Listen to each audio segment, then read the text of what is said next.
Welcome to today's video, which is a CSS for Shopify merchants. I see a lot of the time on forums that Shopify merchants needs help with some really basic CSS, and it costs them a lot of time to reach out to people, find a developer to help them, hopefully get the help for free. Sometimes they're going to have to pay. So what I'm going to do in this video, which should be about 10 minutes long, is just give you the main things you need to know about CSS to be able to do at least half, if not more, of the changes yourself. So the first thing when it comes to CSS, what you want to get used to is the dev tools. Now this could be a completely new concept to some of you, but all the dev tools is a way to look at the code for your store. So I'm just going to do that again. So it's right click, inspect. So here we can see this code maps up to what we have to the left hand side. So let's click on an element, say for example this selector. You can see when we highlight in HTML, this is HTML, this is CSS. When we highlight in HTML, it gets highlighted over here.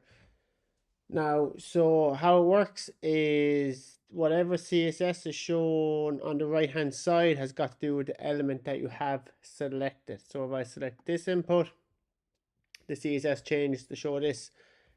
And so what you can do is, if you say the change you wanted to put in was changing the background color of this label, you can come in here, you can click on your label, come over here, click, do background red. And now you can see that when you change the property on this class, it does this change. Now all CSS, how it works is you have things called classes, which are these guys here that says div class equals, and then they are targeted by CSS by just using a dot syntax. You might see a hash sometimes instead of a dot. That's for IDs. Don't worry about them. Only focus on classes. That's all you need to know. So you have a class which is put on an element. Like if I click here, this will be the class.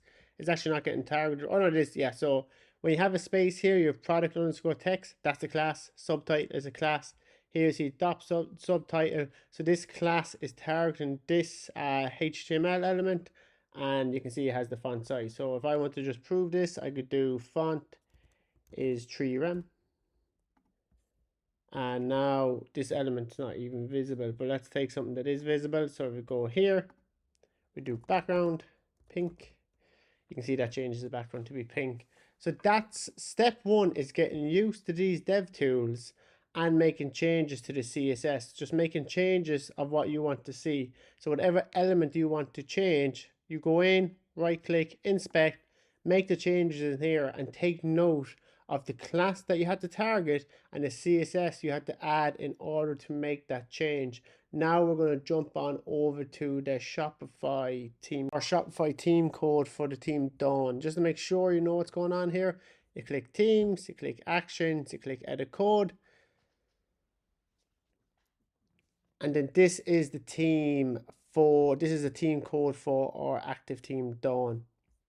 Most of the CSS lives in base.css, or it's going to be split out between all of these files. The great thing is that you don't have to really find where the class lives in your CSS files, because you can just add it to base.css. Something I like to do when I'm making changes to a team is I like to do, if you press command / you put in a comment, custom code. So I'm not randomly adding code in the middle of nowhere, because then when they update your team or you change your team, you know where the custom code lives. So just building on what we did last time, is we have a class, we target with a dot. So now if I was to come in here, let me refresh the screen to get rid of all this mad stuff. So let's inspect this guy, right? So look, we've this class product title. Let's take it, do dot product title. So now with this CSS, we are targeting product title back here. So let's say you're like, oh man, I don't like the color of this. I want to change it to color to be red. You do just the color colon red semicolon. This indentation annoys me so much. Let me just fix it. So it's color colon red, and what that is saying is change the color of product title to be red. We hit save. We come back in here, we click refresh, and our change hasn't happened. So let's see why it hasn't happened. because we're putting the color red here and the color is probably being set in the H1. So, good lesson. This is our class. To target a child of the class, if we close up this div, H1 is a child.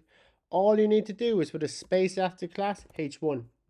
Now we're doing H1 because the element is called H1. That's how you target an element. And want to target a div is just div. If we refresh, we can see now we have changed the color. And if we come into our dev tools and click here, we can see that this is where it's happening. Sometimes they're making a change also. You might see this getting crossed out here, which means it's being overrode by something else. And if that happens, what you need to do is boom, boom, boom, put exclamation mark important, and that will override whatever style is overriding your style. But that sanity check is key, that when you do something and you don't see the change, when I didn't see the change, I right clicked and inspect. I said, oh, I had my color here, I should have had it on the H1. That's how that works. Now, a lot of the common operations will be, I always see guys asking how do I change border radius. So let's take these guys here, do right click inspect. So these inputs, and let's say these are labels, sorry, and let's say we want to change the border radius. So we come in, they're like, okay, so this is my class, this is plus label, this is fancy CSS, you don't really need to know about it. You come down, like, oh, here's my border radius. Ah, it has a var. Now what's this? So you click in here, like, okay, so this has some sort of thing at 10 pixels. What happens if it changes to 100 pixels? Ah, so that's how I change the border radius. But how do I find this in my theme? So these are called CSS variables. And the reason these are used is because they can get injected into a bunch of CSS files without having to copy and paste in the value everywhere. So therefore, when you change in one place, it changes everywhere. Now for the Dawn 2.0 team, they're living in settings data settings underscore data JSON. So if we search for pill in here, you can see we variant pills radius. Now let's change this to something mad like 100. So that's going to be 100 pixels. So if we save this, an error, maybe can't do that. So let's put it to 50. Variant pills radius cannot be greater than 40. Okay, so let's put it to 40, hit save. Come back in here, hit refresh. Now you can see we've changed that border radius. And if we click back in here, we can click our variant pills radius and we can see it's now 40 pixels. So now if we were to change, say, the font size on this guy, and none of this is planned, by the way, I'm literally just going through showing you how I would debug it. That's why I don't want to script this stuff. I want to show you how I do it so you can actually learn. So now here we're using 1.4 rem is the font size. So if I want to change the font size of this fella, I can come in, copy this class name. Okay, so I'm just copying it from here. I'm not worrying about what it means.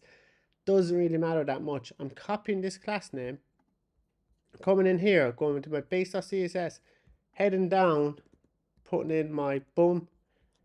Let's fix this indentation. I don't know why it does that. And then putting in my curly brackets. Now I'm targeting that label. Hit save. By the way, plus label basically means a sibling selector. It's when it's not a child, but it's directly after. It doesn't matter, but that's what it means, if in case you're wondering. You can Google it if you want. Anyway, so we come back here. Let's just refresh and make sure we have no changes in DevTools. And now we're saying we want to change the font size. It's currently 1.4 rem. Let's put the font size to 100 pixels. Put on a semicolon in the statement, hit save. Come back here, hit refresh. Now you see the font size hasn't changed. So now how I would debug this is I will come in, right click, inspect, got my label, and now you can see this is where I'm targeting, but font size 100px is like, damn, it's being overrode by the font size up here. And remember, how do we fix this? We come back, we come in, we do exclamation mark, important, we hit save. This is kind of like bad CSS practice, but when you're working with teams and stuff like this, you have to do it. There's other ways to get around it, but this is just a really, really good way of doing it. The only way this gets overrode is if the style is directly on the HTML element, but that's not really common with Shopify themes. So come in here,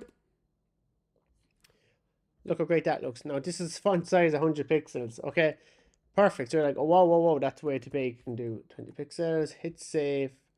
Now, if your team is using rems, best to stick with rems, right? Rems is a different way of setting font size, but whatever you go for, it doesn't really matter.